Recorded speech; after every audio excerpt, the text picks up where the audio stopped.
para a sua Bíblia em Números, capítulo de número 12. É o texto da nossa meditação nessa manhã. Falando aí sobre modelo de liderança, usando para isso a vida de Moisés.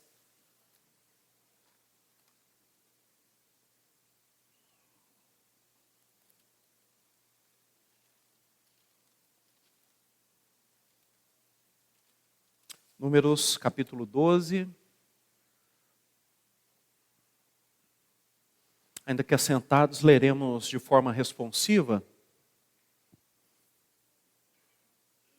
Eu pretendo falar nessa manhã sobre o tema Aprendendo a Lidar com os Conflitos. Então, como líder, lida com os conflitos. Números, capítulo 12. Leitura responsiva. Falaram Miriam e Arão contra Moisés por causa da mulher cuxita que tomara, pois tinha tomado a mulher cuxita.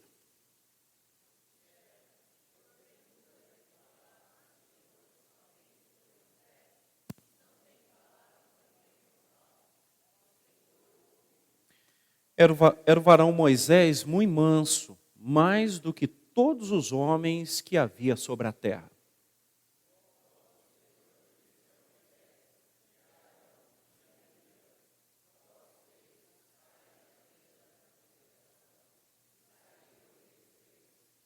Então o Senhor desceu na coluna de nuvem e se pôs à porta da tenda. Depois chamou Arão e a Miriam e eles se apresentaram.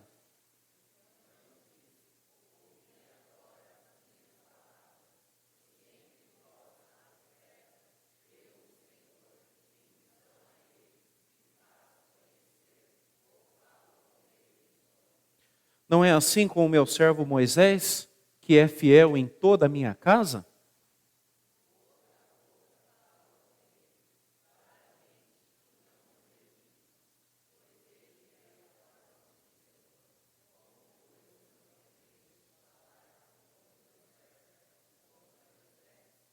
E a ira do Senhor contra ele se acendeu e retirou-se.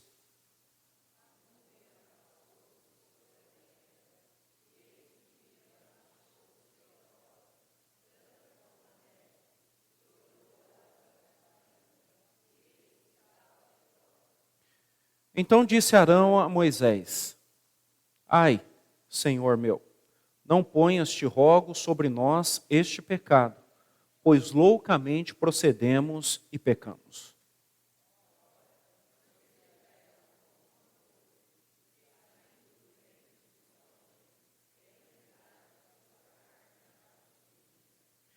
Moisés clamou ao Senhor, dizendo: Ó Deus, rogo-te que a cures.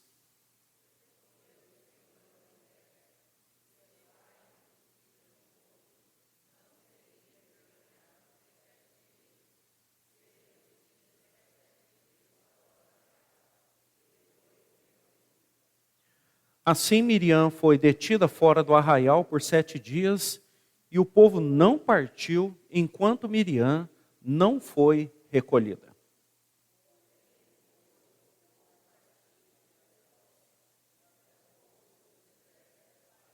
Amém. Vamos orar? Pai, nós humildemente pedimos que o Senhor fale aos nossos corações. Nós precisamos ouvir a Tua voz, compreender a Tua vontade, e que a graça do Senhor esteja sobre nós. Que os nossos ouvidos sejam abertos pelo Senhor e nós estejamos atentos à Tua voz, na convicção de que o Senhor tem falado. E que possamos, com a ajuda do Teu Espírito, colocar em prática a Tua palavra e fazer a Sua vontade. Que a graça do Senhor esteja sobre nós, que o Teu nome seja honrado e glorificado. É o que nós pedimos e agradecemos no nome santo de Jesus. Amém. Amém. Certamente, hoje, em quaisquer lugar, os líderes gastam mais tempo mediando conflito do que qualquer outra coisa. E talvez, ultimamente, nos últimos anos, essa tem se tornado uma marca da liderança, o que não tem nada a ver, você ficar mediando conflitos. Mas tem sido uma tônica, todo curso que você fizer vai ter, em algum momento, essa questão sobre liderança, a questão da mediação de conflitos, e você vai ser avisado que boa parte do seu tempo, da sua energia, da sua vontade, como líder, vai ser gasta nisso, e isso acabou se tornando essencial. A pergunta é o que aconteceu? E até hoje ninguém tem a resposta, mas certamente a resposta continua sendo a mesma, que é a questão do pecado. E talvez uma geração como a nossa, um pouco mais ansiosa e desejosa por muitas coisas, há um conflito de interesses na compreensão daquilo que é a vontade de Deus. Nós estamos no livro de Números, o quarto livro escrito por Moisés, e é um livro que fala de números, fala que pelo menos 601 mil homens acima de 20 anos saíram do Egito e que outros 601 mil homens acima de 20 anos entraram no Egito. Todos aqueles que saíram de 20 anos para cima, exceto Josué e Caleb, morreram, inclusive Moisés e Arão morreram, entre uma nova geração. Do capítulo 9, praticamente do capítulo 10 até o capítulo de número 19, vai contar só histórias de reclamação, murmuração e principalmente direcionado para o líder que era Moisés. E aí vai um conflito muito grande. Você vai se lembrar que aqui no capítulo 13 vai narrar a história dos 12 espias que foram espiar a terra, voltaram, e ao invés de ser aqueles que falassem, não, vamos lá, apenas 2, que são os que entraram, Josué e Caleb, disseram, não, vamos lá, e nós vamos vencê-los, como pães nós vamos devorar. Os outros falam, não, são homens de grande estatura, nos sentimos como gafanhotos aos olhos deles e tal, não vai dar certo, olha, vamos apedrejar Moisés e Arão, vamos levantar um novo capitão e vamos voltar para o Egito. E aí Deus então puniu, cada dia que espiaram a terra daqueles 40 dias se tornou um ano, e eles permaneceram 40 anos no deserto, tá? E aí é uma graça de Deus para não morrer todo mundo de uma vez só, foram morrendo ao longo de 40 anos. Mas Deus não esqueceu da desobediência deles. Então, incredulidade é um pecado terrível. É um pecado terrível. Você se lembrar em Marcos 6, fala que Jesus na cidade natal dele não pôde fazer muitos milagres por causa da incredulidade das pessoas. Não é à toa que o autor aos Hebreus nos convida a sermos crentes, crédulos, e exercer a nossa fé em todo o tempo. E aí nós estamos aqui no capítulo 12, e é um capítulo, como já disse, se você estudar a vida de Moisés, você vai se tornar um grande líder. Se você olhar para ele dessa perspectiva, ele tem muito a nos ensinar, e nós acabamos aprendendo algumas coisas que, na minha opinião, são inusitadas, porque o nosso coração necessariamente não foi preparado para isso. Eu não sei você, mas eu faço essa pergunta. Por que o capítulo 12 de Números foi contado para nós? Era uma briguinha de família. 3 irmãos. Não foi público. Por que Deus fez com que se tornasse público? Pensa se toda briguinha de família, você tiver que vir aqui contar, falar, semana lá em casa e tal. É uma briguinha de família. Lembre-se, Moisés ficou 40 anos lá na terra de Midian, casou-se com Zípora, né? Não é que ele tomou aqui outra mulher, não, tá? Mas lembre-se, os irmãos vão conhecer ela só quando o sogro traz ela. Fala, quem é sua mulher e tal. E aí diz o texto, começa falando que Miriam e Arão falaram contra Moisés por causa da mulher dele. Falaram, talvez falaram, mulher esquisita essa, por que ele não tomou? Entendeu? Olha só, que besteira, não é não? 2 irmãos mais velhos resolveram falar do irmão mais novo. Nossa, ele casou com essa aí e tal, tal. Aí falou que você nunca falou mal da sua cunhada. Não é? Ou do seu irmão. Falou que você nunca falou, acho que ele casou errado e tal. Tá vendo? É uma briguinha boba dessa que vai mostrar o que está no mais profundo do nosso coração e vai passar do conflito, que necessariamente não é um problema, mas é o que supura aquilo que está no nosso coração.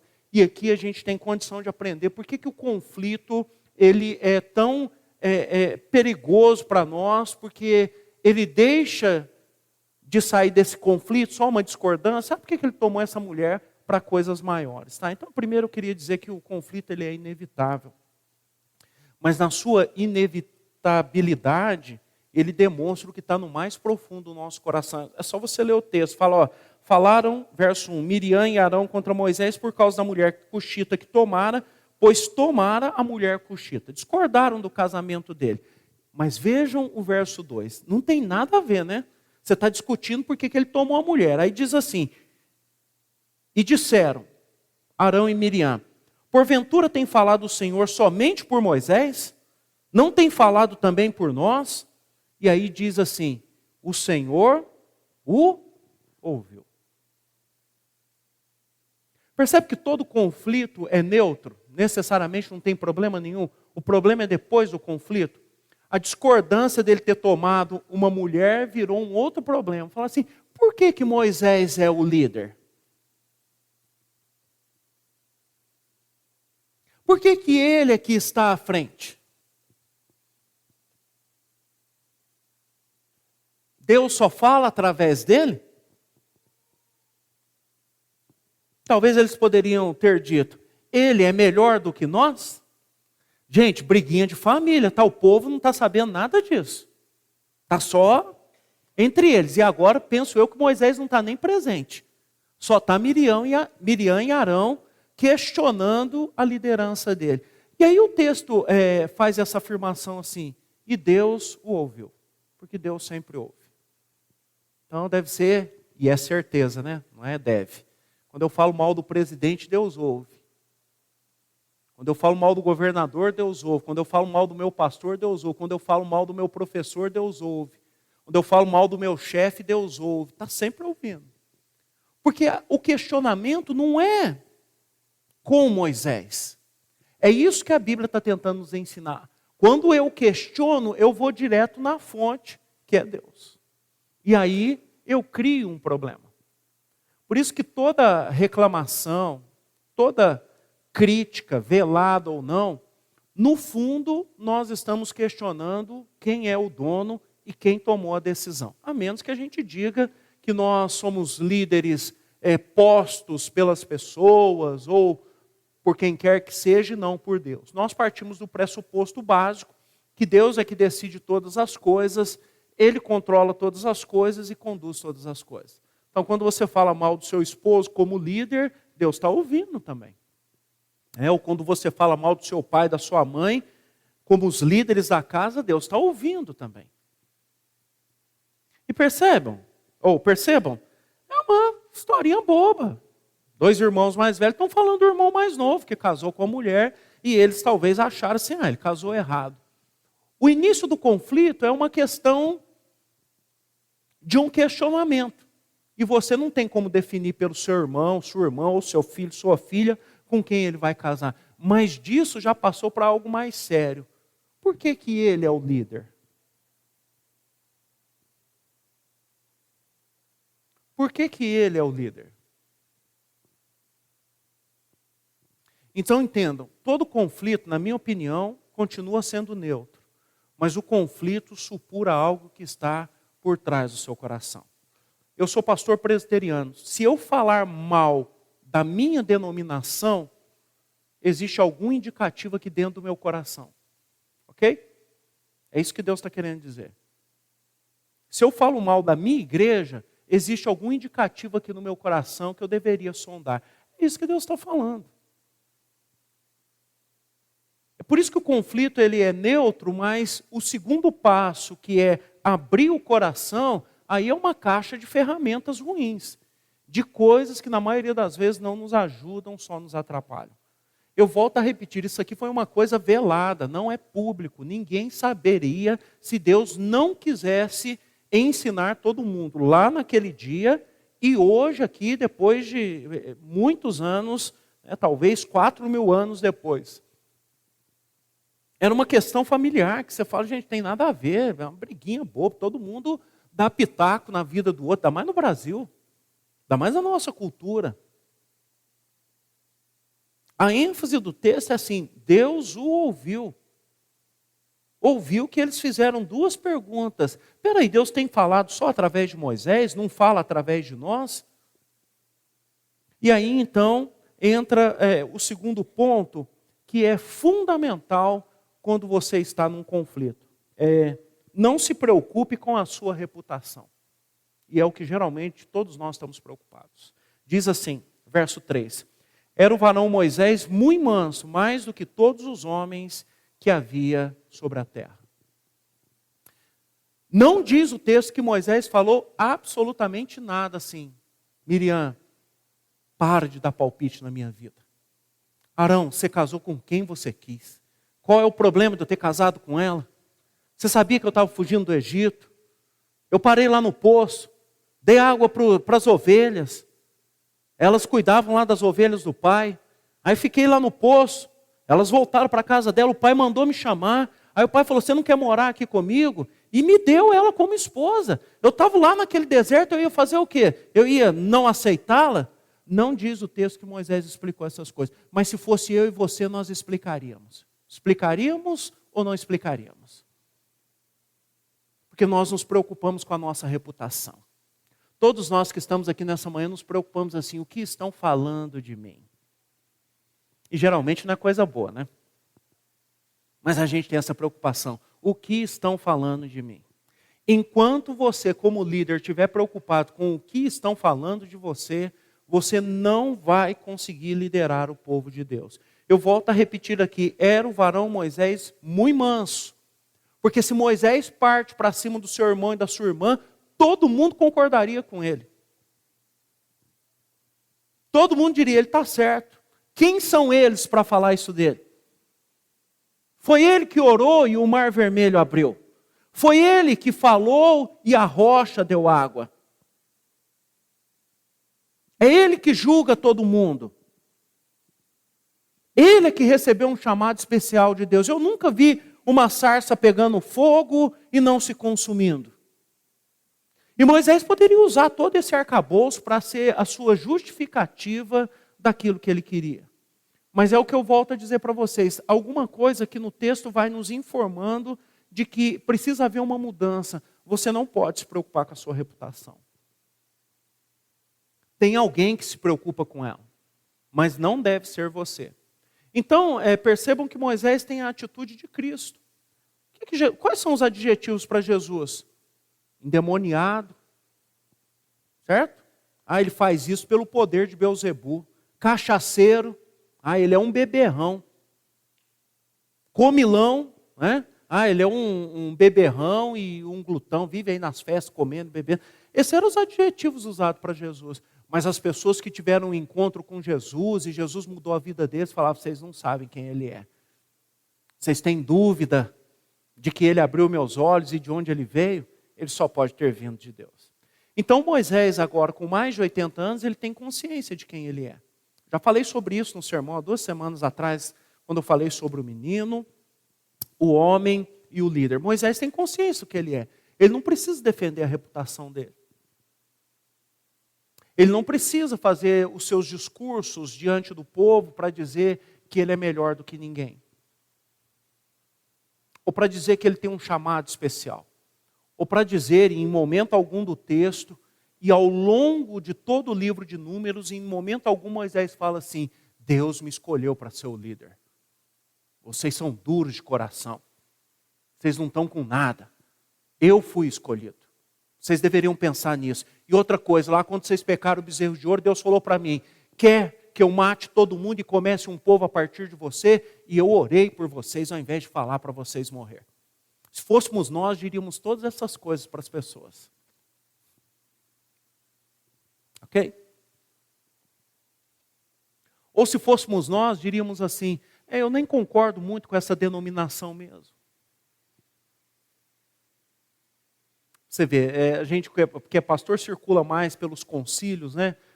O Supremo Concílio, que é a última instância da nossa igreja, os sínodos, os presbitérios. Vez ou outra você encontra um pastor e fala, eu discordo disso. Aí você tem que falar, meu irmão, você está na denominação errada. Porque existe um meio correto de discordar. Você pode discordar de qualquer decisão da Igreja Presbiteriana do Brasil e da Igreja Presbiteriana local. Aí você vai fazer os seus argumentos bíblicos, teológicos e constitucionais e encaminhar um documento. Se realmente você conseguir provar biblicamente, teologicamente, que é com base na nossa confissão de fé, e constitucionalmente, que é a nossa Constituição, a igreja vai mudar. Agora, se você não conseguir provar, não tem como mudar, aí eu lamento te informar, você está no lugar errado. Entendeu? Não vai mudar de outra forma.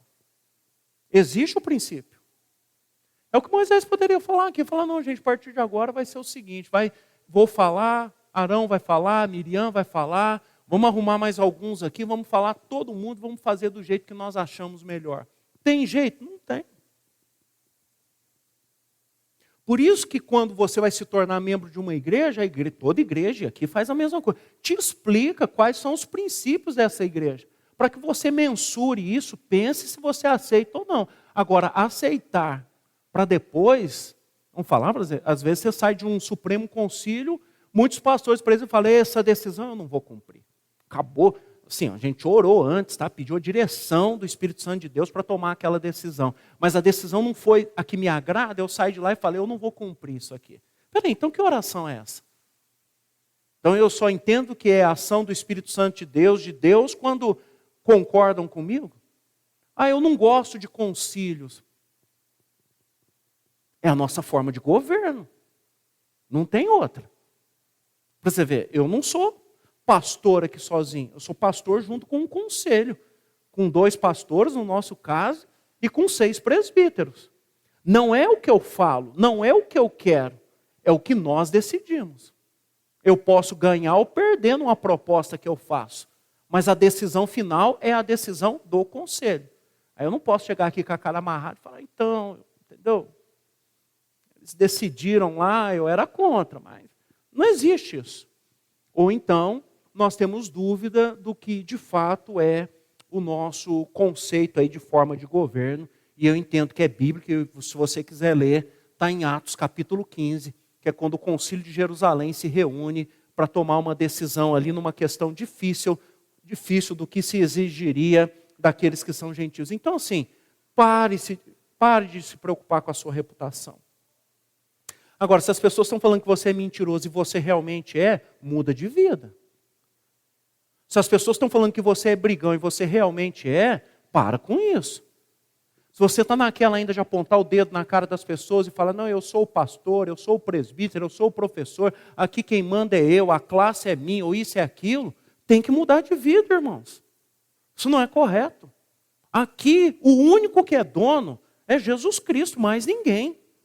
Ninguém manda em nada, absolutamente nada aqui.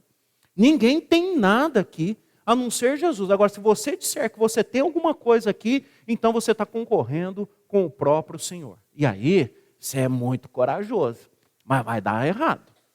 Porque a Bíblia diz que ele não divide a glória dele com ninguém. Com ninguém. Então, era Moisés o homem mais manso. Ele não era bobo, tá? Ele não tinha sangue de barata, não. Ele tinha o sangue de Cristo que corria nas veias dele. Então, ele não precisava se defender diante de todos. A terceira parte aqui do ensinamento para nós é a ação de Deus. Em todo conflito, Deus vai intervir. É só ler o livro de Atos que você vai ver que em todo conflito Deus apareceu para falar assim, o negócio é o seguinte, está errado, está certo, está todo mundo errado, o que precisa mudar? Nesse conflito familiar, Deus apareceu. Mas apareceu publicamente, isso eu não entendo. Mas depois eu desconfio. Por que Deus não falou assim, numa conversa lá dentro da casa de Moisés? Arão, Miriam, vai para a casa de Moisés que eu vou me manifestar lá na Shekinah, que é a nuvem, e eu vou conversar com os 3. Deus se manifestou lá no tabernáculo e conversou diante de todo o povo. E falou assim, se existe um profeta aqui, ele é Moisés. Com ele eu falo face a face como se fala a um amigo. Percebe? Que se reputação for importante mesmo, tem alguém que vai defender a sua reputação, que é Deus? Você não precisa fazer essa defesa? Moisés poderia falar, rapaz, eu entro lá no Shekinah, lá no tabernáculo, eu sou preenchido pela glória de Deus, Deus fala comigo. Aí é um anacronismo, né? Aí ele poderia dizer assim, o apóstolo Paulo até vai escrever que quando eu saía de lá, eu colocava um véu no meu rosto, porque o meu rosto brilhava. O seu rosto já brilhou depois de fazer uma oração? O seu rosto não está brilhando nem com gloss. Não é verdade? Não é, ué. Tem que ser sincero, não é? Percebe? Moisés não usa esses argumentos. É Deus quem vai e fala assim, Arão, Miriam, se existe um profeta aqui, é Moisés. E eu falo com ele como se fala um amigo. Não foi Moisés que virou e falou, eu sou amigo de Deus, eu sou assim com Deus. Não, é o próprio Deus falando. Diante de todo o povo. Porque o que Deus está querendo ensinar aqui, irmãos, e vale para todos nós, é que um pequeno conflito, que parece uma coisinha boba, pode se tornar uma sedição, uma revolta, e pode destruir um povo inteiro. Então Deus falou o seguinte, me parece que foi ela que começou. Miriam vai ficar leprosa e vai ficar 7 dias fora. Aí bateu o desespero em Arão. Meu Deus, Senhor Moisés, ora por nós para que ela não morra e nem eu, né? Percebe? Uma conversinha boba que começou assim. Por que ele casou com essa mulher? Virou toda essa confusão e Deus fez questão de relatar para nós. Ela ficou 7 dias fora do arraial. Se fôssemos nós também, diríamos o seguinte, mas nós não precisamos mais de Miriam, deixa ela aí, vamos seguir, vamos embora. Deus falou, vai ficar todo mundo no mesmo lugar, até que passe os 7 dias, ela seja restaurada, aí nós vamos trazer ela de novo e nós vamos seguir todo mundo. Perceba que Deus também está querendo ensinar. Todo mundo é importante, até o que fala bobagem, até o que faz as coisas erradas. Porque amanhã você pode fazer coisa errada também. Então nós não vamos sair daqui sem ninguém. Mas ela vai precisar passar pelo castigo para entender que está errada. E aqui, irmãos, graças ao bom Deus que é Ele mesmo castigando, né? Porque se fosse um de nós, a gente ia falar, nossa, mas o pessoal é duro demais, hein? Só porque ela questionou quem era o líder.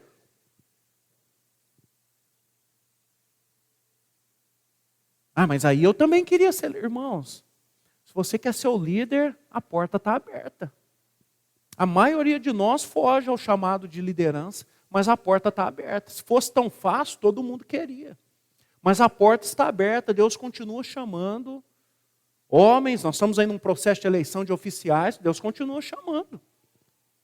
E você precisa se dispor e falar, não, eu vou lá, eu vou para ajudar, eu vou para mudar, eu tenho os argumentos, eu conheço o que pode ajudar. Fora isso, é tudo ilusão. Fora isso, nós estamos equivocados. Mas vejam, uma situação como essa, aqui eu vou caminhar para a conclusão, que nós nem ficaríamos sabendo, ficamos sabendo para Deus nos ensinar algumas coisas importantes. Que até as coisas que a gente fala lá em família, azeda a comunhão de todo mundo. Aí você fala, não, mas não tem nada a ver. Tem. É por isso que nós chamamos de comunhão. Era uma briga de família. Tá certo que era a cabeça da liderança, os 3 principais líderes. Mas estão lá brigando dentro da casa. Mas tem o poder de afetar todo o povo. Quando eu falo de você e você fala de mim, nós estamos nos afetando mutuamente. Nós achamos que estamos acrescentando alguma coisa, mas não estamos acrescentando nada. Por isso que a maneira correta de vencer o conflito é sempre esse. Tá? Cuidado para que do conflito não supure o seu coração e o pecado passe a dominar. E não o conflito, aquele negócio, discordo dessa toalha da mesa aqui. Até aí, tudo bem. Se perguntar a minha opinião, eu acho que a toalha deveria ser vermelha. É minha opinião. Entendeu? Aí talvez você fale que deveria ser verde. E daí por diante. Muda o quê? Nada, mas da minha cor vermelha eu posso falar, não, é porque o seu coração é duro, porque você acha que manda nessa igreja. Você acha que você é o dono, que você que escolhe as cores da toalha, entendeu? E aí nós já mudamos as coisas. Segundo, esqueça a sua reputação e preocupe-se com o seu caráter, com aquilo que você é diante de Deus. Pare de ficar fazendo proforma na frente das pessoas, mudando a voz para falar que você é mais espiritual, isso e aquilo. Muda o seu caráter. Quando ninguém está vendo, você é crente, se for, está ótimo. Agora, se não for, aí está tudo errado. Não são fotos, vídeos, aparecer na frente, pregar, ensinar o que quer que seja que vai nos credenciar. É o nosso coração. E terceiro, se você precisar ser defendido, Deus o fará. Não procure mais ninguém. Quem aqui nessa manhã está se sentindo injustiçado, que procure a Deus e fala, Deus, estou me sentindo injustiçado, acho que estão me tratando assim, assim, assado, e Deus vai intervir na sua vida e na sua história. Que Deus tenha misericórdia de nós. Que Deus nos ajude na nossa caminhada, para que nós vençamos as coisas. Todo líder está envolvido em muitos conflitos, mas que a gente comece a caminhar pelo roteiro de Deus. Não deixa a bola quicando, não. Fale sempre a verdade. Jamais defenda a sua posição.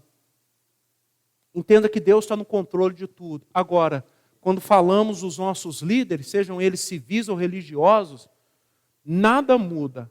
Agora, a Bíblia diz que quando nós oramos por eles, algo maravilhoso acontece. Uma intervenção de Deus e não houve um líder que não foi mudado por Deus. Porque se ele não mudar, Deus, o próprio Deus, vai retirá-lo. E eu diria que Deus faz isso com muito prazer, como tirou Saul e tirou tantos outros, que não cumpriram aquilo que ele desejava. Amém?